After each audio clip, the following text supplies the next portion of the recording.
안녕하세요. 중소벤처기업부 장관 한성숙입니다.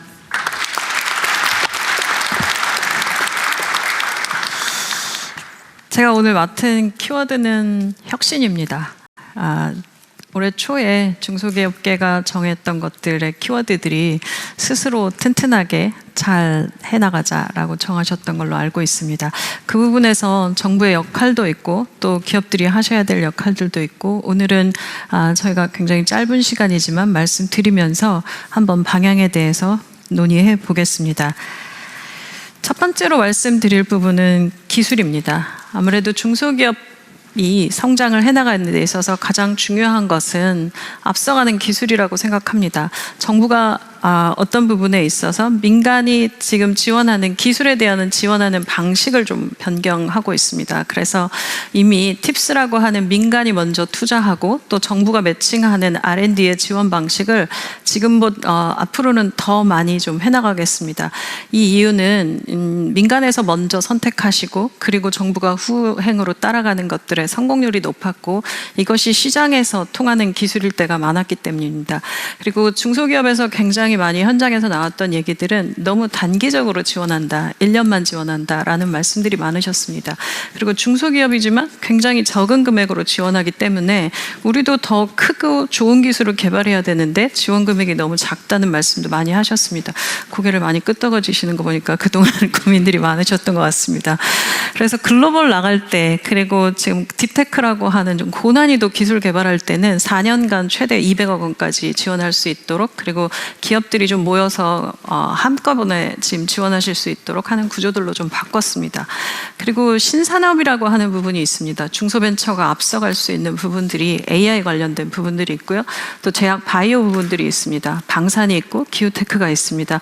중소벤처기업부 혼자 나갈 수 없는 부분인데 다행히 정부에는 굉장히 많은 부처들이 있고 그 부처들이 규제를 가지고 있기도 하지만 또 여러분들을 도와줄 수 있는 굉장히 많은 기술들이 같이 가지고 계셔서 과기정통부와 그리고 복지부와 협업하고 방사청과 국방부랑 협업해서 그리고 기후부 협업해서 여러분들이 앞으로 새로운 시장에 나가실 수 있는 협업을 만들어가는데 집중해 보고 있습니다. 그리고 연구실에서 만들어진 기술이 연구에만 멈춰 있고 이제 기술을 어떻게 사업화시킬 거냐, 이게 창업의 아이템이기도 하지만 또 한번 여러분들의 더 한 번의 도약을 위해서는 연구기관들과의 협업도 굉장히 중요하다고 생각합니다.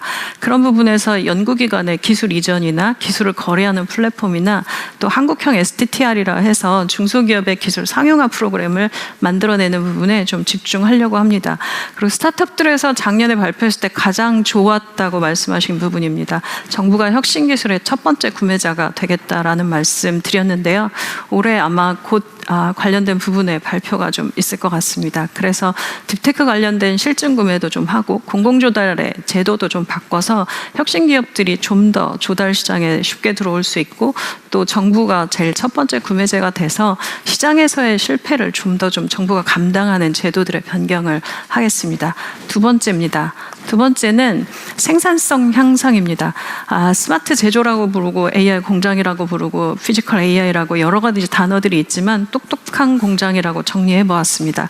이유는 우리가 일을 좀 더 스마트하게 하고 똑똑하게 해야 그 사람을 뽑기도 힘들고 그리고 시간도 없고 자본도 없는 중소기업에게는 훨씬 더 중요한 부분이라 생각했습니다. 그래서 똑똑한 공장 프로젝트를 가지고 생산성을 높이는데 정부가 집중 앞장서겠습니다. 이미 사실 제가 이 부분을 조금 대통령님 잘 못 알고 있던 건데 스마트 공장을 채택하시는 중소기업 분들이 이미 50%를 자부담으로 매칭하고 계십니다. 그래서 이 정도의 감당하신 결과가 어떻게 나타나냐면 생산성, 매출액, 품질, 고용, 원가, 산업재해 모두 다 떨어질 것들은 떨어지고 올라갈 것들은 올라갑니다. 우수 사례로 예그리나뿐만 아니라 앞에 계신 하나금속 대표님도 오시고 모두 다 생산성이 굉장히 많이 빠르게 올라가고요. 불량률 떨어집니다. 그럼 고용이 떨어지냐? 아닙니다. 생산성 좋아지니까 매출액이 늘면서 고용도 늡니다.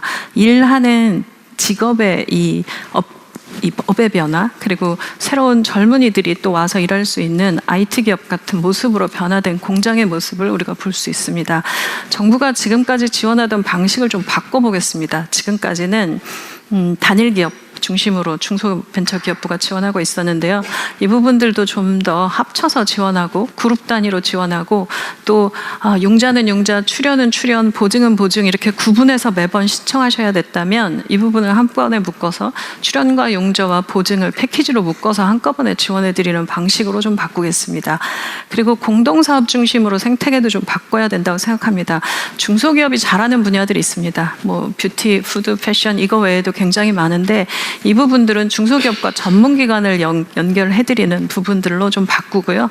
관련 부처가 같이 들어와야 합니다. 식약처 굉장히 화장품과 식품 쪽에서 중요하게 생각하시는데 같이 협업해서 인증과 글로벌한 인증에 대한 부분들도 도와드리겠습니다. 지역 특화 산업 부분은 대기업들하고 주로 작업하시는 쪽에서 많습니다. 이 부분은 중소기업과 그다음에 테크노파크 산단 이런 부분들과 지방정부까지 묶어서 같이 하는 구조들로 좀 바꾸겠습니다. 그리고 이번에 이제 새로 지금 고민하고 있는 부분인데요. 공정 단위별로 자동화할 수 있겠다라는 얘기들이 있으십니다. 그래서 이 부분은 대기업하고 협업하고 대중소기업들 간의 협업을 통해서 좀 더 현장에 빠르게 들어갈 수 있는 형태들로 좀 단위별로 바꿔보겠습니다. 네, 세 번째입니다. 수출해야 합니다. 제가 글로벌 얘기하고 수출했더니 댓글에 어떤 부분이 말씀하셨는데요. 현장을 모르는 소리다. 우리가 지금 힘도 없어 죽겠는데 무슨 글로벌 나가냐, 수출이냐라고 하셨지만 그럼에도 불구하고 저는 해야 한다고 생각합니다. 이유는 수출 기업들의 월등한 경영 성과 보시면 아실 수 있습니다. 첫 번째 회색으로 되어 있는 부분들은 평균 매출액, 평균 고용, 영업이익률 모두 다 보시면 회색으로 된 건 내수 중심의 기업들이고요. 파란색은 수출 기업들의 중심입니다.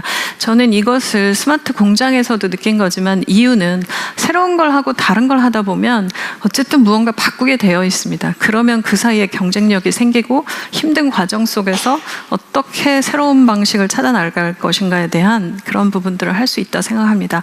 물론 작년에 중소기업이 굉장히 잘하셔서 최대 수출액도 나왔고요. 수출 기업 수도 많았고 그리고 연속해서 수출하는 기업의 숫자도 많았습니다. 이 부분 좀 더 강력하게 수출의 각 단계별로 말씀 주신 부분들의 모든 것들을 전 주기로 좀 설계를 하고요.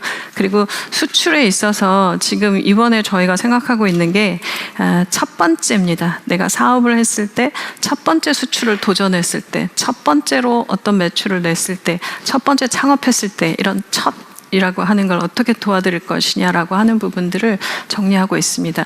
그리고 뷰티나 이 영역에 대해서는 좀 업종별로 다르게 접근해야 될 부분들이 있었습니다. 가장 어려워하시는 것이 인증과 관련된 부분들이었고요.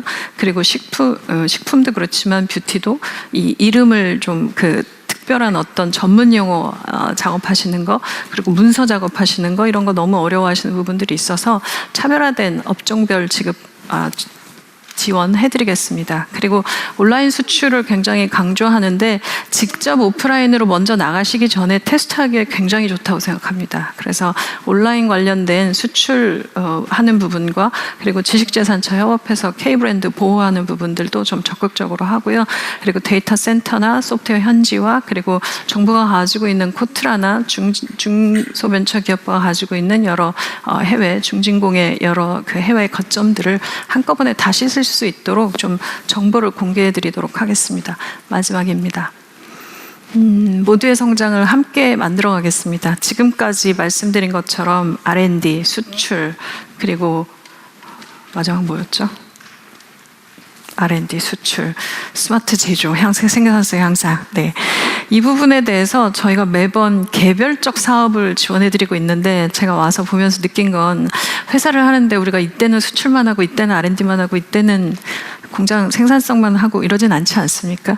그래서 점프업 프로그램이라는 거가 지금 진행되고 있는데요. 이걸 좀 더 확대해 보겠습니다. 중소기업이 중견기업을 다도록 하는 부분들입니다. 그래서 신시장, 산업 진출하실 때 종합적으로 지원해 드리는 거고 중소기업 같은 경우는 저는 대기업이 잘 쓰고 있는 게 좋은 스텝 조직들, 좋은 컨설팅 조직들 그리고 좋은 전문가들과 일할 수 있는 환경 속에 있다는 것도 굉장히 강점입니다. 그래서 저 점프업 프로그램에서 전문가 컨설팅 조직들을 넣어서 한번 같이 협업을 하면서 지금 데이터를 보고 있는데 좋은 결과 나오고 있습니다. 그래서 이런 부분들을 좀 더 지원해 드리고 그리고 정부 보조는 7.5억이지만 기업이 결심할 부분들은 융자 보증 합쳐서 저희가 3년 동안 얼마쯤 쓰시나 봤더니 130억쯤 쓰시고 계십니다. 그래서 이 프로그램을 좀 더 정교화하고 여기서 좋은 성과 나신 그 기업들에게는 인센티브 드리듯이 더 좋은 지원을 해드리는 구조들로 좀 바꾸려고 합니다. 그리고 지역 중소기업은 무조건 더 많은 것들을 받아가실 수 있도록 제도 정비하고 있습니다. 비수도권의 지원 목표제 운영하고요. 창업에 있어서도 지역 거점 창업도시를 지금 설계하고 있습니다. 그래서 우선 4대 과기원 중심의 창업도시와 그리고 각 지역의 창조경제혁신센터를 중심으로 한 로컬 창업 지역 거점들 준비하고 있습니다. 그리고 공정위원장님이 더 많이 말씀하시겠지만 대중소기업이 함께하는 부분에 있어서 다양한 생태계를 만드는 데 집중하겠습니다. 그래서 지금까지 있던 그 동반성장 지수 관련된 부분에 온라인 플랫폼이나 방산이나 은행 관련된 부분들 그리고 대기업과 스타트업 개방형 혁신하는 것 집중하고 그리고 성과를 공유할 수 있는 여러 제도들을 유관 관련 부처들과 적극적으로 협조해서 모두의 성장을 만드는데 적극적으로 중소벤처기업부도 나서겠습니다. 모두의 시작을 그리고 모두의 성공을 응원합니다. 정부는 최선을 다하겠습니다. 감사합니다. 네, 장관님 감사합니다. 다음으로는 고용노동